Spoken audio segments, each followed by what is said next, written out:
Hello, everybody. Hey, it's Ken Faulkner. How you guys doing? It's been a while. I was out of town on vacation. I was thinking I might film stuff, but then I get all in that vacation mode, and then it's over. Did a couple shorts, but anyway. So hey, I'm back, and I got my Faulkner 5. I'm a little delayed. Usually I get this out on the weekend, but I was gone all weekend.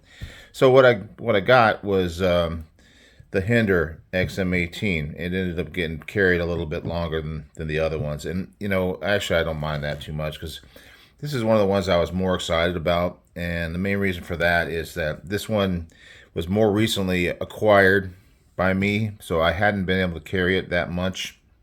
I was doing the budget 5, I was doing some other stuff, and I really just haven't had much time to get this guy in the pocket. Um, Man, I really, really like this knife. So, got the other 5s, Faulkner 5 knives, the Strider, the Spartan. Got the other 2 that are coming up in the next couple of weeks. You probably recognize them, but you'll see them as they come through. And get those guys out of the way. But yeah, I did my usual thing.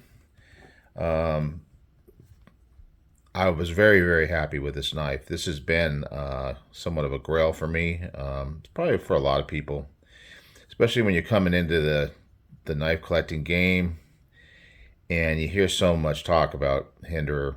I mean, good and bad. Some people say bad things. There's that guy, the Hinderer collector. He's like based his whole collection around them, and I can see why now that I have one. Now that I've carried one for a while. I was expecting good things, and I was pleasantly surprised. It just feels, for me, this just feels so good in the hand. And this is the 3.5, so 3.5 inches of blade. It's got the micarta on it. Of course, on the other side, you got the titanium. And it's a little scuffed up. This one, I bought this one used, but this one just looks really good being used. Actually, after cutting with it for a while and using it for the week, it was a little bit more rough looking on the blade, but another USA made knife. I've mentioned before that all of my Faulkner 5, without really planning to do it that way, ended up being all USA made knives.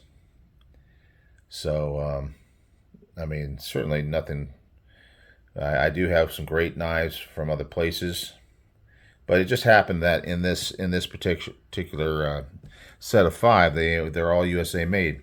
Anyway, this one I did buy used. I got a good deal. That tends to be the theme of these knives that I've been wanting to get forever. I know most of you probably out there have those knives of different levels. I mean, you can spend thousands of dollars on knives. So this one, I think, runs in maybe the 500, 550 range, something like that, somewhere in that area. But they can be a little bit difficult to find. If you look around enough, I think DLT. If you keep an eye on that website, you can find them dropping every once in a while. Really, what I want to get is the XM. It's the 24, right? The 24 is the larger one. Now that I've really gotten a chance to hold this one and use this one, I really are now.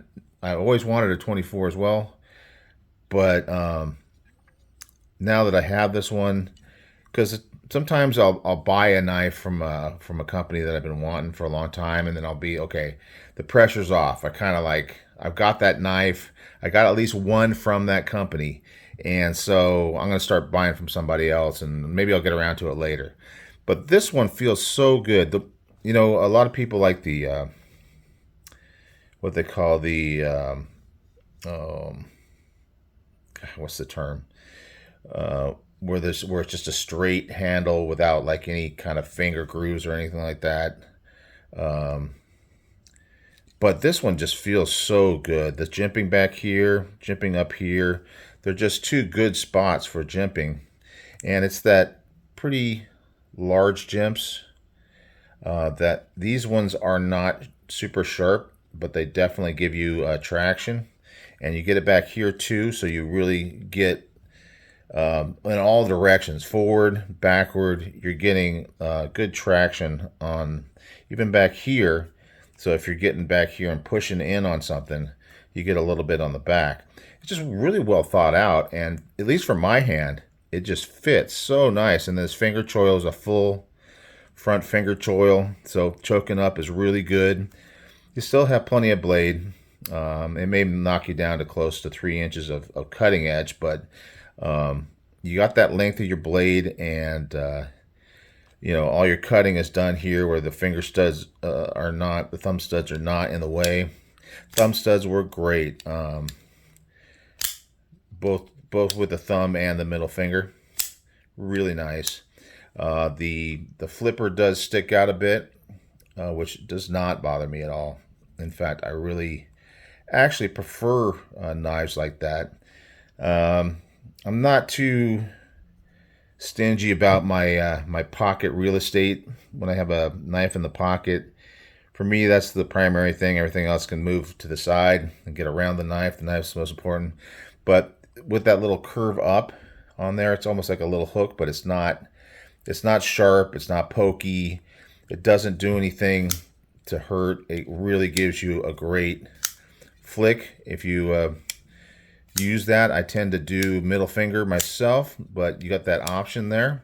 But what I also like about a good big flipper tab is that when I have my hand here and this thumb is, this finger is back behind that flipper tab, and because of that curve of it, you see the way it curves, it just has this spot where it can lock in, and this feels great back here in this choke back position.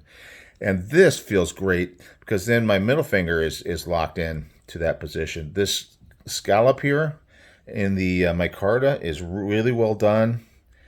The lock bar is easy to access. This has got the tri-way. It's got that little symbol here. You got the focus. Come on, come on. That little 3 rounds there. That's that tri-way. I do have that. That came with the knife, even though it's used.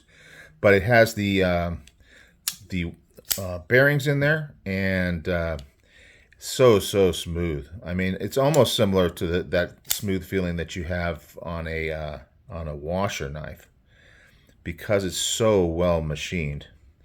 And I think it actually is kind of running this liner and this scale, both titanium with that. This one has the G10 over the top, but it still has that titanium liner in there.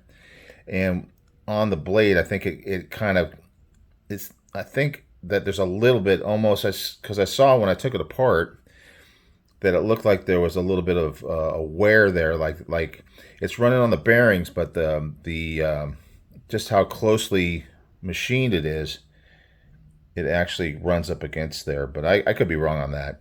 But it drops perfectly well for me, and at the same time, it feels extremely solid, like you would get on a Phosphor bronze washer. I've always liked this kind of look here. Just, I don't know. It's an aesthetic thing. I mean, you got this tab. Not really even sure what that tab is there for. Yeah, maybe someone can put that in the comments. I don't know. Obviously, we got the insert for the lock bar, so you don't have any stick on this one at all. It locks up really nice and strong. I mean, I just, as a knife design, quality, and the feel of quality, it's all there with this one, as far as I'm concerned. I like the finish on this one. I think there's a name for it because it kind of hides any scratches. I'm sure there's a name for it that I just can't remember.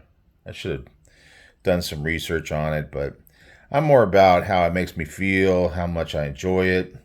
Not so much about the stats, but just the way this wash on here is done.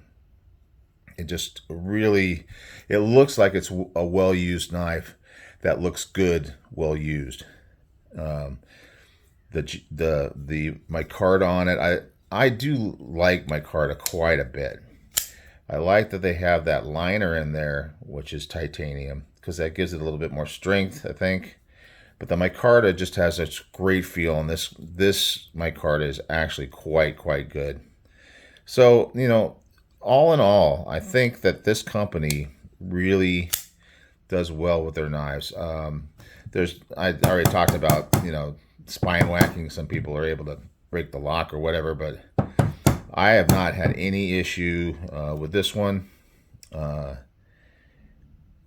Quality, I mean, it's got the three screws here.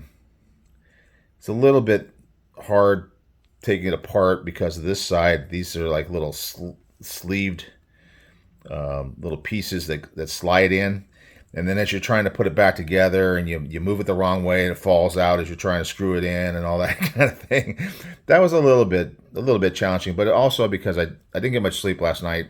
My flight was like delayed by 2 hours, so we were sitting in the airport. Of course, just had to stop and have a beer while I'm waiting, because it's just kind of frustrating to be sitting there knowing full well that it was already a late flight, so we didn't get home until like midnight, and then you get home and you're all wound up. So I didn't sleep a lot last night, so I was trying to sharpen this thing up. Speaking of which, I was trying to sharpen it up, you know, take it apart, clean it up and all that, and I was just struggling like heck with these things here because they aren't captured in any way. They just kind of slide in, and if you tilt it over, they'll pop out. You got these barrel spacers, which are really cool, actually. They're not your standard barrel spacers. They're very wide and robust. This whole thing is just, you know, just built to last and built for strength. Yeah, it's great. The pocket clip works really well. It's a little worn, but they almost like the scratches on here, the little scratches you see there, kind of match the blade. You know, that whole look of just a well-used, well-worn knife. It just looks really cool. Like a faded old pair of blue jeans. That's the way I see this one. So yeah, and I did sharpen it. Like I said, I wasn't exactly at the most well rested, so I may have cut it short. I was noticing that it wasn't feeling as sharp. I really got to work on my. It could be that my I have the Work Sharp Precision. It may be that it's getting worn out. I've had it for quite a few years. I want to get the newer model. So maybe after Blade Show, I'll go ahead and spend that money, and then that'll be a good test to see if it's me, or is it the fact that the stones are starting to get a little bit worn on this. But it still cuts really well. You know, it's not the thinnest geometry. Like I said, this is built to be tough. Not necessarily to slice, but it is cutting pretty well. Also, going to Blade Show, I'm hoping I'll get another. If Spyderco keeps putting out like they usually do, they usually just have a whole bunch of these big catalogs, and they're great for cutting and great to look through because they got so many cool designs, and all the stats and everything are on here, so it's pretty cool. This one's actually a couple years old, and I got another one that's completely from last year that I won't start using paper from that until I run out of the ones from the 22 version. But I would like to get a new one. I know they got some new models coming out. So anyway, yeah, you can tell this is not the most impressive slicing. I do have to sharpen up the that Revo Canyon. So you're kind of getting an idea of my sharpening skills to kind of give you a gauge for where we are. So anyway, I've been rambling enough. I'm back. I got some videos to do.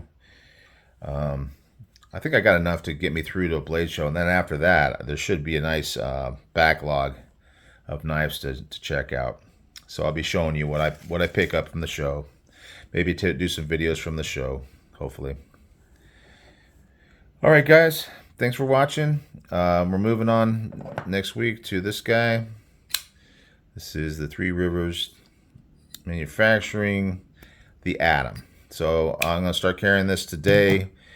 I got to give it a week, so hopefully you'll see a video for this sometime mid to late next week. So you guys take it easy, and I will see you on the next one.